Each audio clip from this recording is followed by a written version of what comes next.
எல்லோரும் நலமுடன் வாழ நவகிரகங்களையும் பஞ்சபூதங்களையும் வணங்கி சரவணபவ பரணி பாரதியின் அன்பான இனிய வணக்கங்கள். இன்றைக்கி நம்ம பார்க்கக்கூடிய பதிவு ஒரு அற்புதமான பதிவு.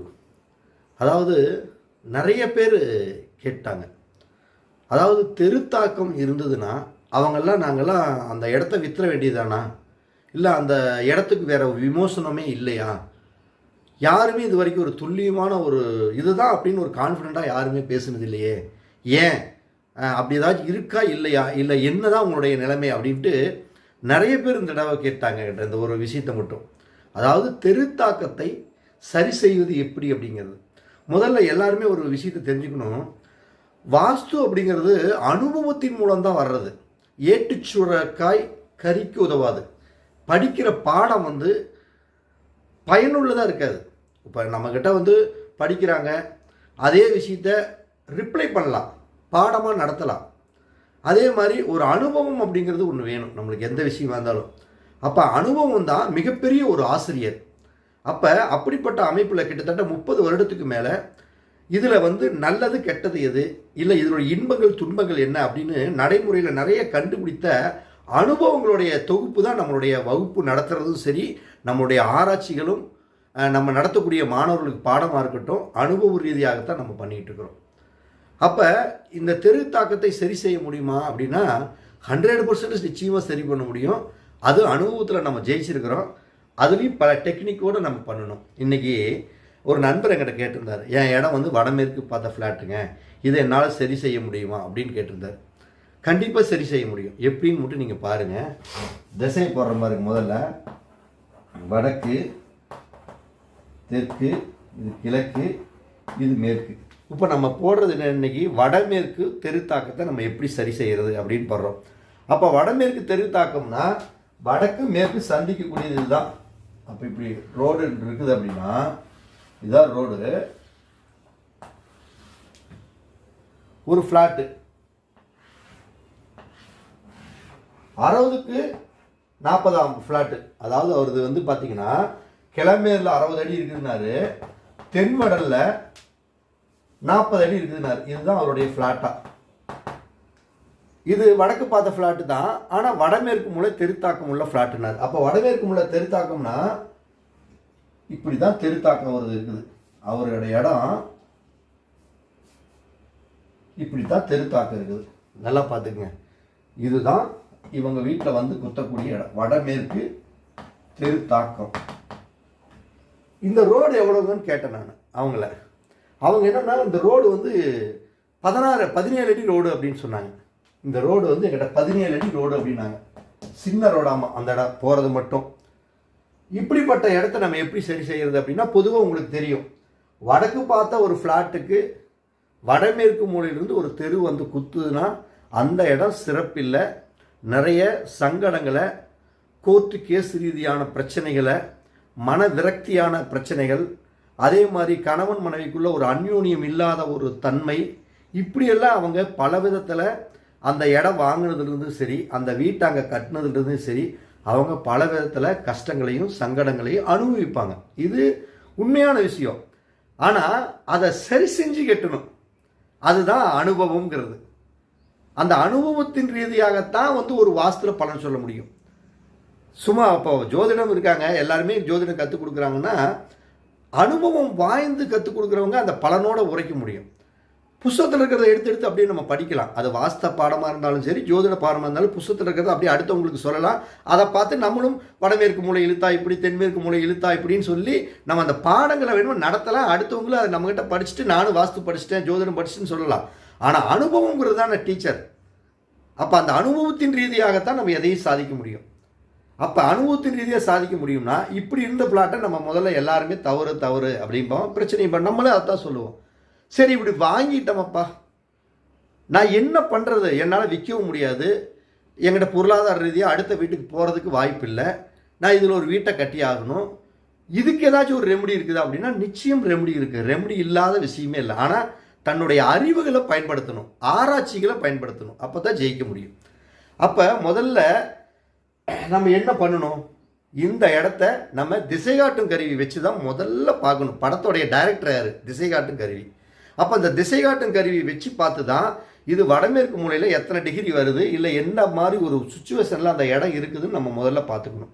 இதையெல்லாம் பார்த்துக்கிட்டு தான் அதுக்குள்ளே வீடு கிழக்கு டைரக்ஷனாக வடக்கா அப்படிங்கிறது நம்ம முடிவு பண்ண போகிறோம்.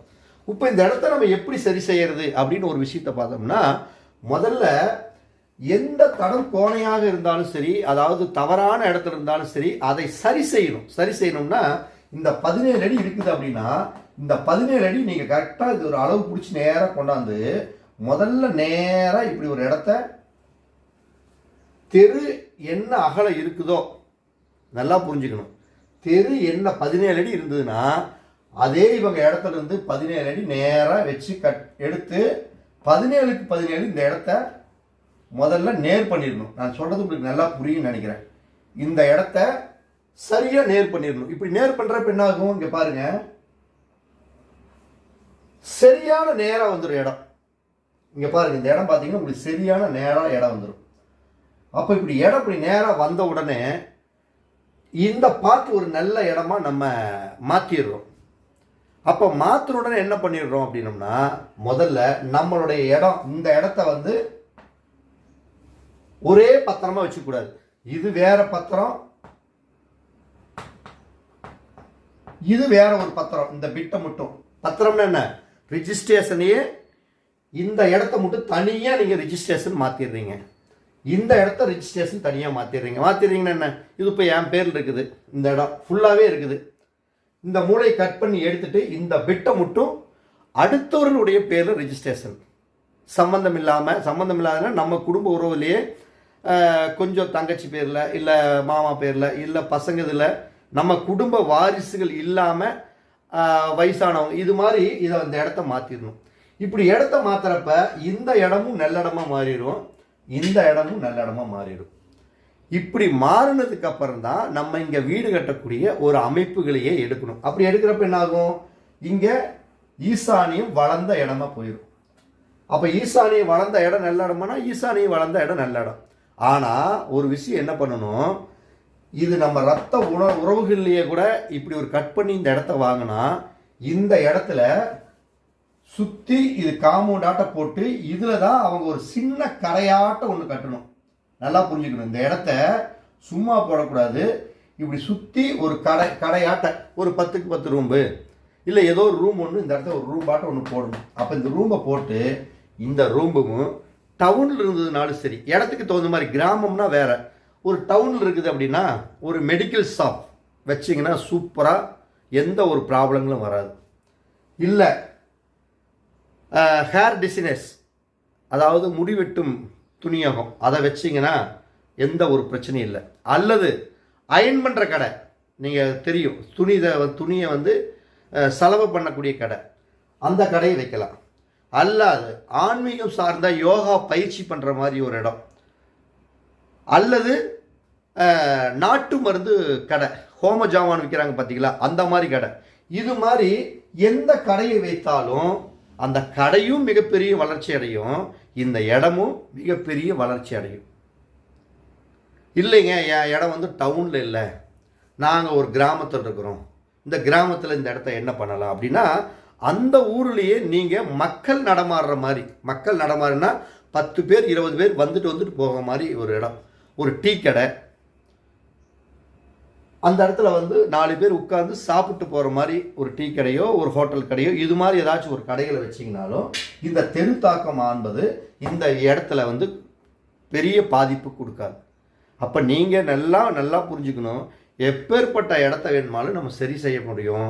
அப்போ இதை காம்பவுண்டாட்ட வச்சு இந்த கடையை சுற்றி வர்ற மாதிரி சந்து விட்டு இந்த ரூம்பை தனியாக பத்திரத்தை வேறவங்க பேரில் மாற்றி இதில் அவங்க தாராளமாக இந்த இடத்துக்குள்ள எங்கே வேணுமாலும் அவங்க வீட்டு கட்டிக்கலாம். அப்போ இப்படிப்பட்ட வடமேற்கு மூலை உண்டான தெருக்குத்தை கூட நம்ம சரி செய்ய முடியும். அது எப்படி சரி செய்ய முடியும்னா, என்ன அகலம் வச்சிருக்கிறோம் 17 அடியும், அந்த 17க்கு 17 இதை அப்படியே எடுத்து இந்த தடத்துக்கு நேராக வச்சு இதை ரிஜிஸ்ட்ரேஷன் வேற மாதிரி மாற்றி அதுக்குள்ள ஒரு கடையை, நான் சொன்ன மாதிரி கடையை தான் போடணும், நீங்கள் பாட்டுக்கு கண்டதெல்லாம் வைக்கக்கூடாது. அப்படி வைக்கிறப்ப இது மிகப்பெரிய வளர்ச்சி அடையும், பாதிப்புகள் 100% அமையாது. மீண்டும் நான் சொல்கிறேன், படிப்பறிவு வேறு, அனுபவ அறிவு வேறு. ஏட்டு சுரக்காய் படிக்கிற புஸ்தகத்தில் படிக்கிறதோ இல்லை நம்மக்கிட்ட கற்றுக்கிட்டு ஒரு விஷயத்தை சொல்கிறதோ அது சாத்தியப்படாது. அனுபவ ரீதியாக காலகாலமாக அதை அனுபவித்து ரசித்து ருசித்து ஒரு விஷயங்களை நம்ம நிறைய தொகுத்து வழங்கிட்டு இருக்கிறோம். அப்படி தான் கிட்டத்தட்ட நம்ம 1500 வீடுகளுக்கு மேலே அளவுகள், ஜோதிட ரீதியாக ஜோதிடத்தையும் வாஸ்தையும் மனையடி சாஸ்திரத்தையும் குழி பொருத்தத்தையும் எல்லா விதமான ஜாமக்கோல் பிரசன்னங்களையும் நிலப்பிரசன்னத்தையும் சல்லி தோசை இது எல்லாம் ஒன்றும் சேர்த்து தான் ஒருத்தருடைய வாழ்க்கையில் ஒரு வீட்டை அமைச்சு கொடுத்து நம்ம அழகு பார்த்துக்கிட்டு இருக்கிறோம். நீங்களும் உங்கள் இடம் மோசம்னாலாம் நினைக்காதீங்க. எந்த இடமா இருந்தாலும் மோசமாக இருந்தாலும் அந்த இடத்தையும் நம்மளால் சரி செய்ய முடியும். இப்படியெல்லாம் உங்கள் இடத்துல இருந்ததுன்னா நீங்களும் உங்கள் இடத்த இப்படி சரி செஞ்சு வாழ்க்கையில் நீங்கள் ஜெயிக்கணும் அப்படின்ட்டு மனசார வணங்குற அனைவருக்கும் வணக்கம், அனைவருக்கும் வாழ்த்துக்கள்.